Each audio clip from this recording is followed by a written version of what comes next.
This is the classical looking appearance for just about any exocrine gland in the entire body. You can see that towards the periphery there's a loose fibrous capsule.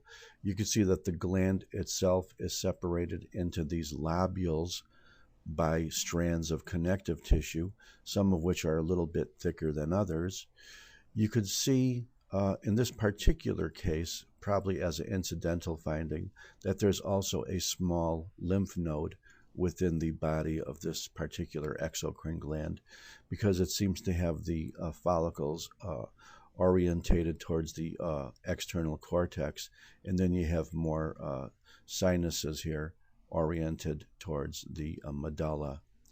This exocrine gland and the lobule that you see here, and the smaller lobules separated by smaller amounts of connective tissue, like any other gland in the body, has both an acinar or alveolar compartment as well as ducts, because the part of any exocrine gland that secretes the material is an acinus or an alveolus, and then strictly the transportation portion of the secreted material is the ducts. Ducts can be intralabular, like all of these that you see here, or they could be between lobules, like you see here and here, or interlabular. In this particular exocrine gland, you could see that almost all of the secretory units are serous rather than mucus, because they don't stain like mucus in any way. In addition, you could see some interlabular ducts, and between the lobules, like right here, you could see, and I'm sorry, these were intralabular, and this is interlabular, or between lobules. In addition, we will now zero in on the smallest functional units of the gland, called the acinus or alveolus, and they are separated into small groups like here. There might be 5, 6, 8, 10, 12, 20 cells. There's another one there, there's another one there, there's another one there, there's another one there. These are all acini, and the nuclei here are the actual nuclei of the individual secretion cells of this particular exocrine glands, which is 100% or virtually 100% serous. Here are some intralabular ducts.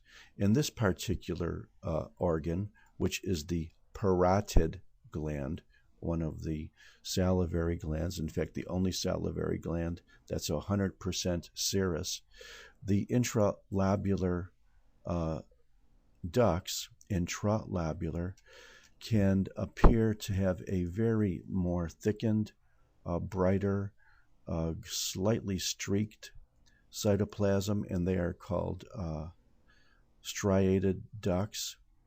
And in addition, the striated ducts are the most common type of duct, but you may see a smaller duct like here, or perhaps here, in which the cells are not quite so foamy and tall, and they're called intercalated ducts. And on this type of stain, it may be difficult to differentiate between the two, but the majority of these interlabular ducts are striated ducts.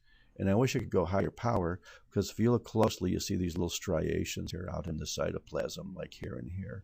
But the cells which don't have, the ducts which don't have much cytoplasm, like here and perhaps here, are more likely to be intercalated ducts.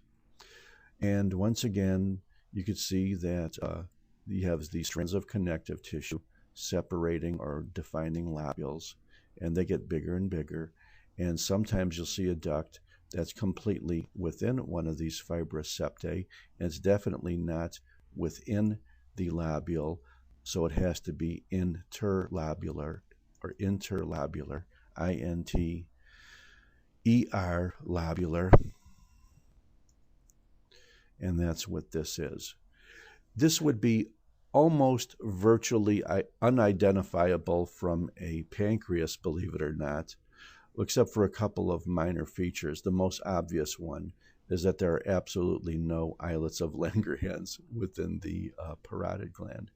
The parotid gland is one of the three major non-accessory salivary glands, and it is the only one which is 100% serous.